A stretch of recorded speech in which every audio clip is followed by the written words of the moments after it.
Bienvenue, mon frère, ma sœur, toi qui viens d'entrer dans cet espace de lumière et de réflexion profonde. Ici, nous parlons de l'âme, de la foi, de l'amour d'Allah et des mystères qui touchent ton cœur. Si tu veux voyager à travers des histoires inspirantes, des rappels qui éveillent l'esprit et des messages qui renforcent ton lien avec ton Créateur, alors tu es au bon endroit. Index revers pointant vers la droite blanc, abonne-toi dès maintenant et rejoins cette famille grandissante, afin de ne manquer aucun rappel qui pourrait transformer ta vie.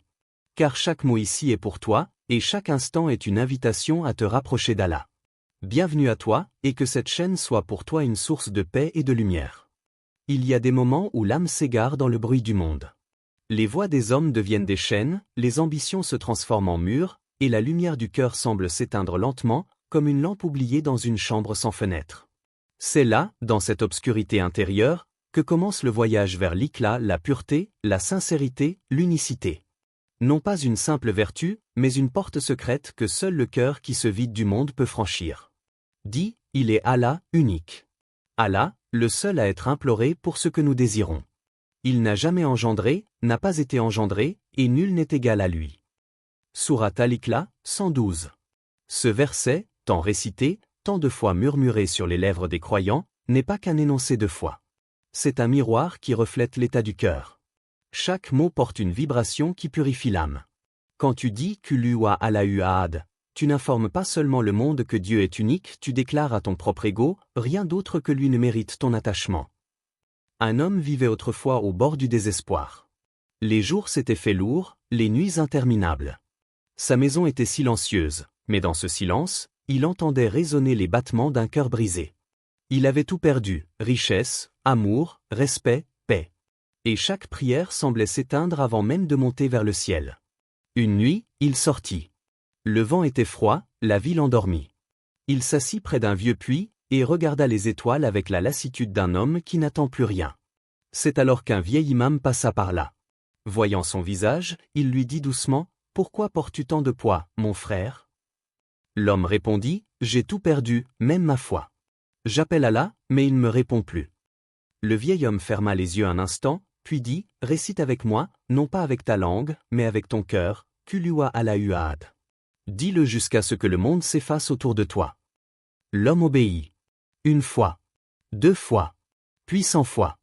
À chaque récitation, une couche de douleur se détachait de son âme. Le vent paraissait plus doux, la nuit plus claire.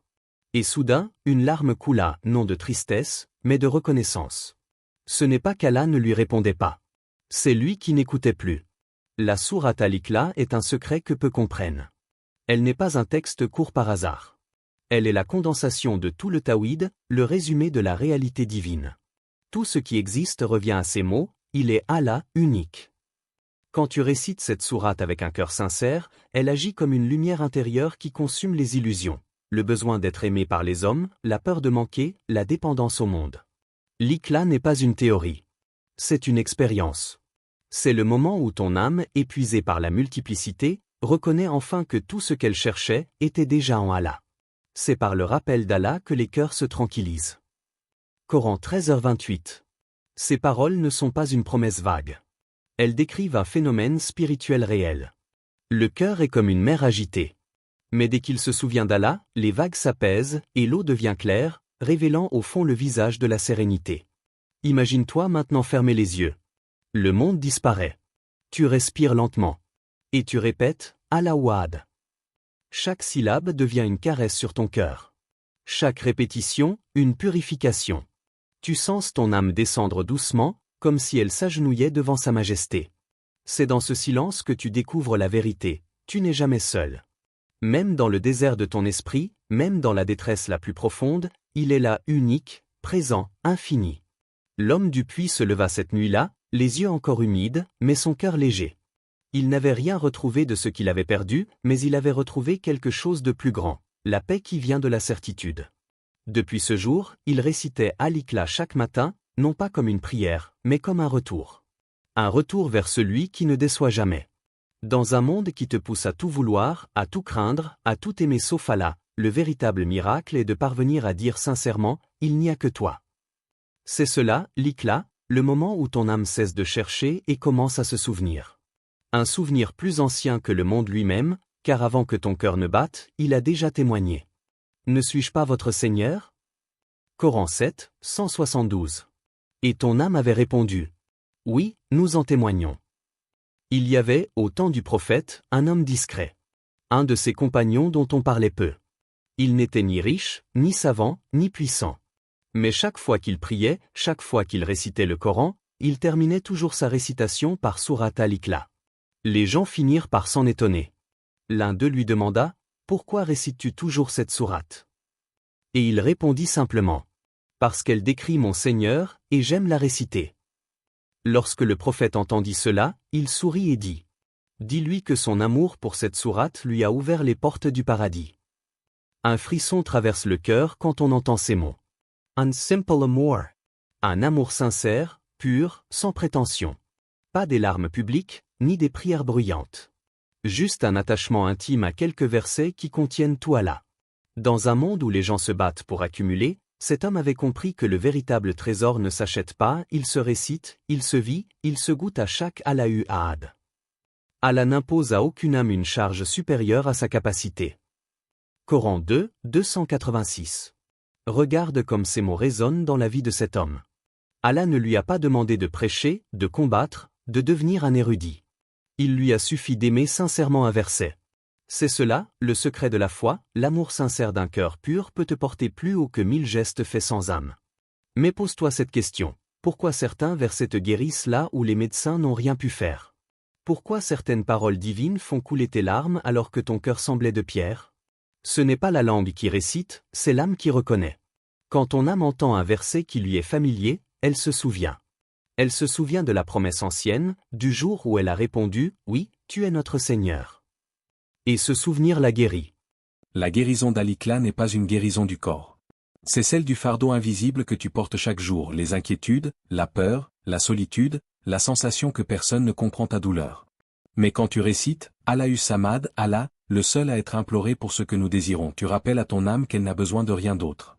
Tu ne dépends ni d'un regard, ni d'une aide, ni d'un miracle humain. Tu dépends d'un Seigneur qui ne sommeille jamais. Et soudain, le poids se délite, comme la neige au soleil. Les poètes ont cherché 1000 mots pour décrire l'amour. Mais aucun n'a capturé celui-ci, l'amour d'Allah. Un amour silencieux, sans geste ni promesse, un amour qui se prouve dans une prosternation, dans une récitation nocturne, dans une larme qui tombe sans bruit entre toi et lui. L'homme dont parlait le prophète ne cherchait pas le paradis. Il cherchait Allah. Et en cherchant Allah, il trouva le paradis. Imagine un instant cette scène. Un homme simple, un cœur sans ornement, un souffle sincère récitant encore et encore, Kulua Allahu Ahad. Et le ciel, invisible à ses yeux, s'ouvre doucement, comme pour écouter son amour. Les anges notent ces mots. Pas parce qu'ils sont longs, mais parce qu'ils vibrent de pureté. Chaque lettre monte comme une lumière. Chaque souffle efface un péché. Chaque récitation creuse un chemin vers la paix éternelle. Le monde, lui, ignore ce trésor. Il croit que la valeur se mesure à la grandeur des actes, au nombre de pages récitées, au prestige de la connaissance. Mais aux yeux d'Allah, ce n'est pas la quantité, c'est la sincérité qui élève. Les cœurs purs voient Allah dans chaque verset, les âmes sincères trouvent le paradis dans chaque mot. Et toi? Combien de fois as-tu récité Al-Ikhlas sans vraiment la ressentir? Combien de fois ta langue a parlé pendant que ton cœur restait absent? Et si, cette fois, tu la récitais comme cet homme non pour obtenir, mais pour aimer? Car parfois, aimer Allah dans sa parole vaut plus que tous les efforts du monde. Et peut-être, sans le savoir, cet amour discret a déjà ouvert une porte. Une porte que nul ne peut refermer. Il arrive des instants dans la vie où tout semble s'effondrer. Les murs de sécurité que tu pensais solides se brisent en silence, les certitudes s'effritent comme du sable sous la pluie, et le monde, qui autrefois semblait tenir tes mains, te tourne soudain le dos. Une femme vivait une telle tempête. Chaque jour, ses mains étaient pleines de peine, et ses nuits étaient longues, remplies d'angoisse muette. Elle avait tout donné, tout essayé, tout espéré. Mais le monde ne lui offrait que des portes closes et des sourires vides. Et puis, un soir, dans le calme de sa chambre, elle murmura une phrase qu'elle avait entendue enfant, « Kulua Allahu Ahad ». Au début, c'était comme un écho lointain, un son vide.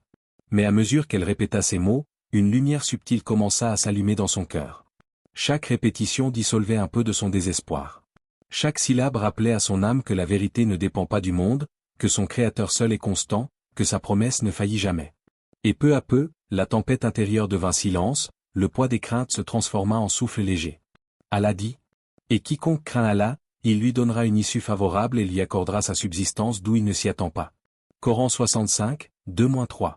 Ces mots sont plus qu'une promesse. Ils sont une lumière qui s'allume quand tout s'éteint.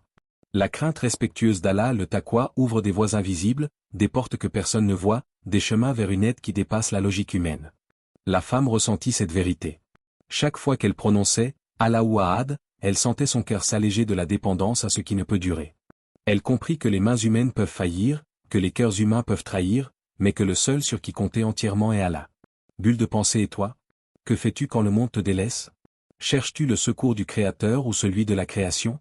Combien de fois as-tu crié pour des réponses humaines, oubliant qu'un souffle, un mot, un rappel à Allah, peut soulever des montagnes que les hommes ne peuvent déplacer?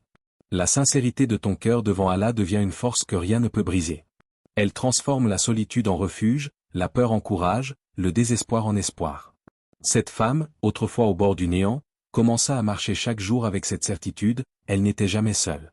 Le monde pouvait la trahir, les portes se fermer, les voix se taire, mais la voix d'Allah dans son cœur, celle qu'elle prononçait à chaque souffle, Kulua Allahu Ahad, ne faiblissait jamais. L'unicité d'Allah libère l'âme de toute dépendance humaine. Quand tu comprends profondément que tout ce que tu possèdes vient de lui, que tout secours véritable émane de lui, tu peux rester ferme même quand tout s'écroule autour de toi. Chaque épreuve devient alors une leçon silencieuse. Elle te montre où poser ton cœur, où placer ta confiance, et qui est vraiment capable de te soutenir quand tout échoue. Les murs du monde peuvent s'effondrer, mais le pilier de l'âme qui se raccroche à Allah reste inébranlable. La répétition de Kulua Allahu Ahad n'était pas seulement une formule. C'était un rituel de retour, un rappel constant à ce qui ne meurt jamais, à ce qui ne faiblit jamais, à ce qui est la source de tout soutien. À chaque souffle, elle sentait le poids s'éloigner. À chaque murmure, les inquiétudes se dissipaient. À chaque répétition, son cœur devenait un ciel clair après la tempête, un refuge où aucune peur ne pouvait entrer. Et toi, peux-tu laisser ces mots résonner au plus profond de toi? Peux-tu expérimenter, même une fois, la libération que la vraie unicité d'Allah apporte quand tout le reste semble échouer? Parce qu'au moment où tu acceptes que rien ni personne ne peut te sauver sauf lui, tu commences à comprendre pourquoi les portes invisibles du risque, de la sérénité, et même du paradis s'ouvrent d'elles-mêmes. Ferme les yeux un instant et écoute le souffle du monde.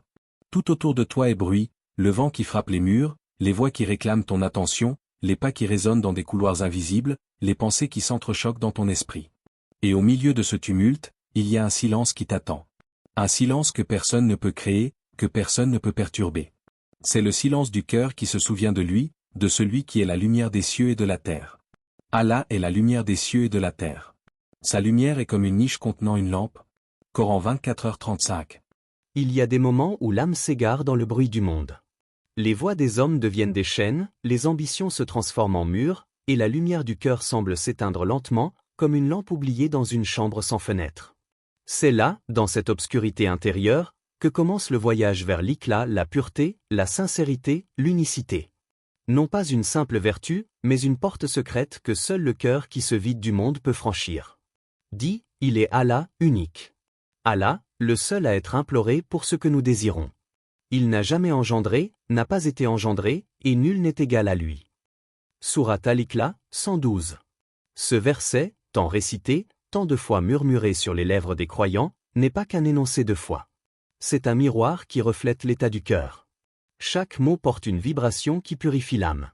Quand tu dis « Kulua Allahu Ahad », tu n'informes pas seulement le monde que Dieu est unique, tu déclares à ton propre ego, rien d'autre que lui ne mérite ton attachement.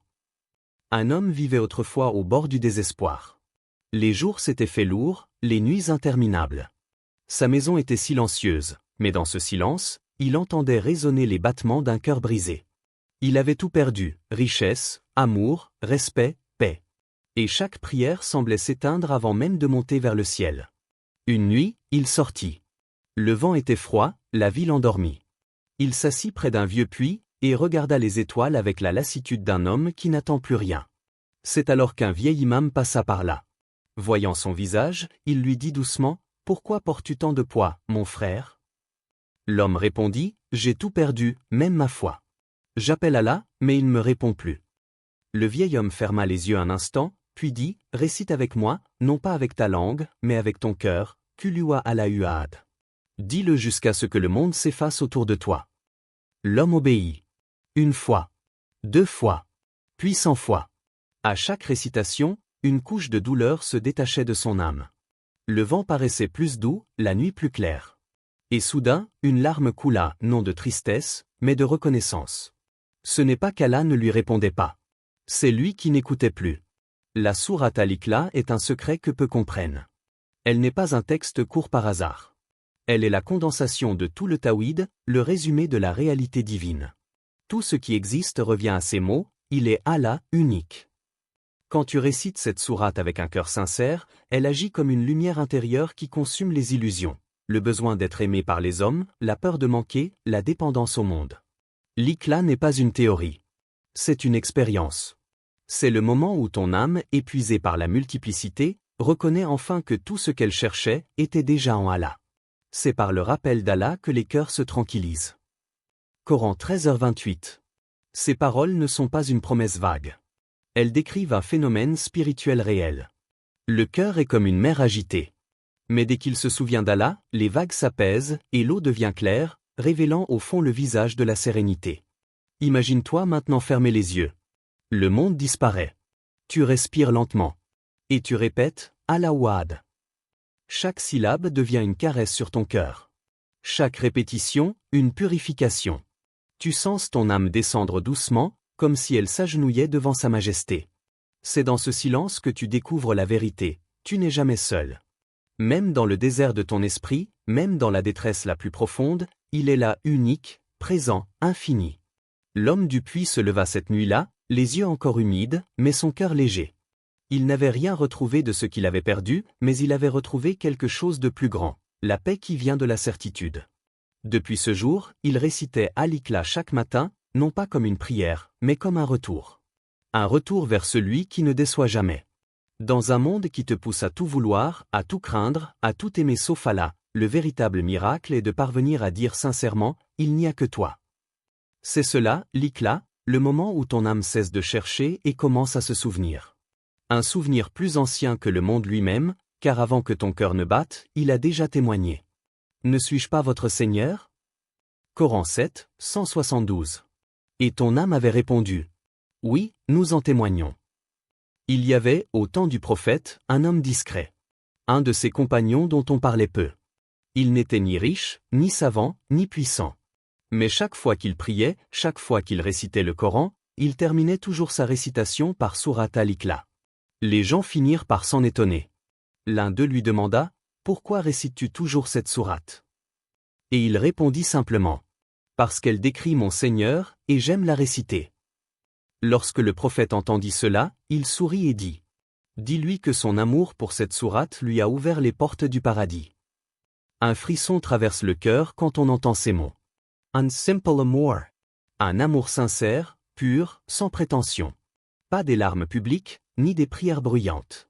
Juste un attachement intime à quelques versets qui contiennent tout Allah. Dans un monde où les gens se battent pour accumuler, cet homme avait compris que le véritable trésor ne s'achète pas, il se récite, il se vit, il se goûte à chaque Allahu Ahad. Allah n'impose à aucune âme une charge supérieure à sa capacité. Coran 2, 286. Regarde comme ces mots résonnent dans la vie de cet homme. Allah ne lui a pas demandé de prêcher, de combattre, de devenir un érudit. Il lui a suffi d'aimer sincèrement un verset. C'est cela, le secret de la foi, l'amour sincère d'un cœur pur peut te porter plus haut que 1000 gestes faits sans âme. Mais pose-toi cette question, pourquoi certains versets te guérissent là où les médecins n'ont rien pu faire ? Pourquoi certaines paroles divines font couler tes larmes alors que ton cœur semblait de pierre ? Ce n'est pas la langue qui récite, c'est l'âme qui reconnaît. Quand ton âme entend un verset qui lui est familier, elle se souvient. Elle se souvient de la promesse ancienne, du jour où elle a répondu « Oui, tu es notre Seigneur ». Et ce souvenir la guérit.